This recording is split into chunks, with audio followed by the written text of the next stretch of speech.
คือเมื่อกี้อยู่ดีตึกมันโยกจริงๆตึกมันโยกหน้ามืดตึกแบบตึกมันโยกไม่เป็นตึกมันโยกวะจริง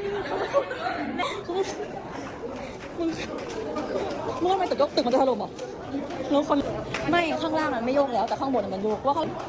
แต่ว่าหมายถึงว่ามันหยุดไหวหรือยัง